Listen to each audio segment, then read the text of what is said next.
সকলৰ আদৰণীয় মুখ্যমন্ত্ৰী মহোদয় অৰুণোদয় 3.0 শুভাৰম্ভণি কৰিলে।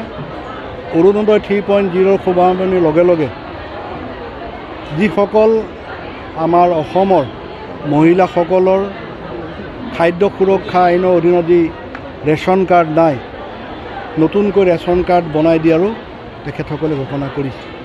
আজিৰে পৰা আমাৰ গাঁওসমূহত যিসকল মহিলা ৰেচন কাৰ্ড নাই, এই ৰেচন কাৰ্ডসমূহ স্থানীয় সুলভ মূল্যৰ যি কেন্দ্ৰ আছে, সেই কেন্দ্ৰসমূহৰ জৰিয়তে তেখেতসকলে ৰেচন কাৰ্ড বনাব পাৰিব। লগে লগে প্ৰায় প্ৰতিটো সমষ্টিত 10,000কৈ নতুনকৈ আমি অৰুণোদয় দিয়াৰ আমি ব্যৱস্থা আমি কৰিছোঁ।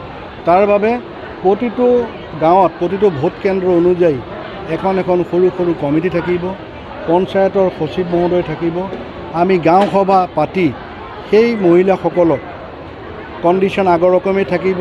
যিবিলাক মহিলা অন্তোদয়া সমাজৰ শেষ ব্যক্তিৰ পৰা আহিছে, বিধৱা, 45 বছৰৰ বয়স বেছি, ঘৰত গাড়ী নাই, দুখীয়া, তেখেতসকলৰ পৰা আমি আৰম্ভ কৰি আমি মোটামুটিভাৱে হিচাপ কৰিছোঁ প্ৰতিটো বুথ কেন্দ্ৰত আকৌ আমি আগৰখিনিতো আছেই, তাৰ উপৰিও প্ৰায় 50গৰাকীকৈ মহিলা আমি অৰুণোদয় দিব পাৰিম।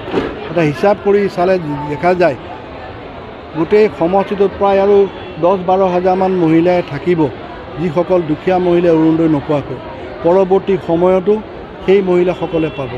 আগতে যিসকল মহিলাই পাই আছিলে, তেখেতসকলৰ ঘৰত ইতিমধ্যে যদি চাকৰি হ'ল, চাকৰি থাকিলে অৰুণোদয় নাপাব। অৰ্থাৎ এখন ৰেচন কাৰ্ড এটা অৰুণোদয়।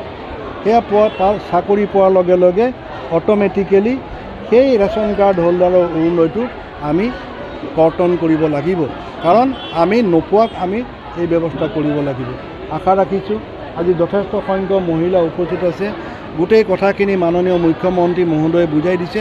ময়ো যিমানখিনি পাৰোঁ মহিলাসকলক আমি বুজাই দিছোঁ, আৰু এই আঁচনিখন আমি সুন্দৰভাৱে আমি পৰিচালনা কৰিব লাগিব।